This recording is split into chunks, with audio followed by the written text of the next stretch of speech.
Now, getting older doesn't mean giving up adventure. In fact, adventure may be the secret to staying young, and that's what Tough Broad author Caroline Paul set out to find. Good morning, and thank you for being here. Hi, Christina. Very excited. Oh, talk to me about Tough Broad. What makes somebody a tough broad? Older and wants to get outside. I mean, I didn't see a lot of tough broads out there. I'm 60 now, but I was 55 on Wait, you're 60? Yeah. Oh my gosh, you look amazing. I just have to say, I'm like, what? Okay, keep going.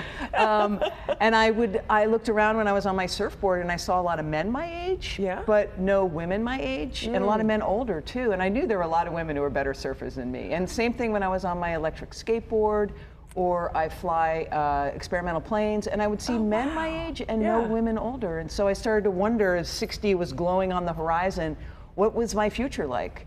So I wrote this book it's really a quest. I went looking at the science behind fulfilling aging, and then went on adventures. And we're looking at the cover of that book right now. Okay, so you're saying, especially for women, it's especially important to find this adventure outdoors, to get out there. Talk a little bit about that. Yeah, because you know, the messaging we get as we age is really toxic, and it basically tells us that we're frail, that we're on a cognitive decline, and that we're boring.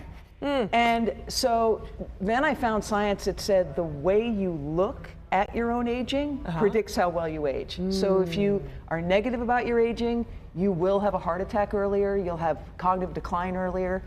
And if you're positive about your aging, you're happier, you're healthier, and you live 7 years longer. So when I saw that science, it was clear, oh, we have to find a way to get that positive mindset, because you know, it's all around us, what a white knuckle ride it's going to be. And you know what, there's truth to that, because think about how you speak over yourself. If you're like, oh, well, I'm 60, I can't be doing that anymore. You really don't have a whole lot of confidence in yourself. So I would imagine there's power in our words, so you believe it. Not only you believe it, and then you get outside, and what nature asks of you is a direct rebuke to all that messaging. So the women I saw, they weren't thinking they were frail or on a cognitive decline. Oh my gosh, and I think boring. Right. And I was just looking at some of the video, and it looked like someone was about to base jump or like jump up right there. That's Sean Brokeman, 52. There she goes. Wow. She's a grandmother. Wow. She's a kindergarten teacher. My goodness. So what surprised you during this quest?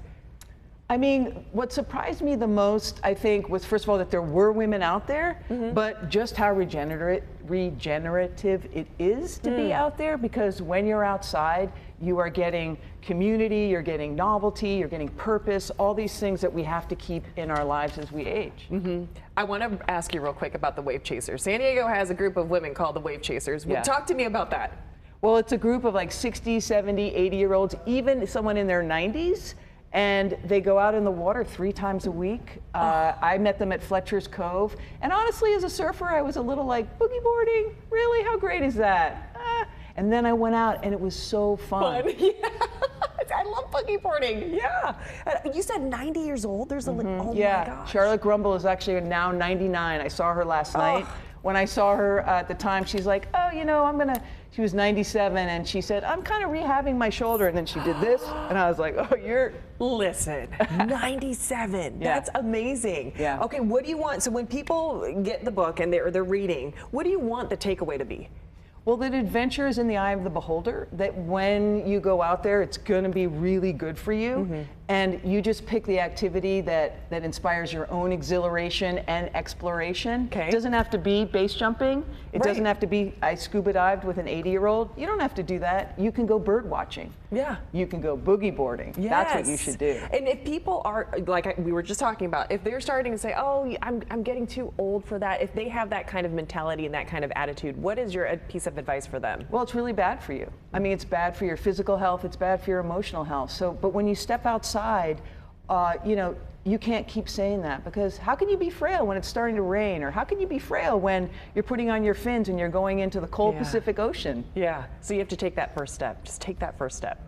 Oh, I love it. All right, Caroline, here's the deal. If you are interested in her book, Tough Broad, we have a link on our website where you can purchase that. Go to fox5sandiego.com, click the Scene on tab, and we're so thankful that you were here with us this morning. Thank you so much. Thank you. Thank you. All right.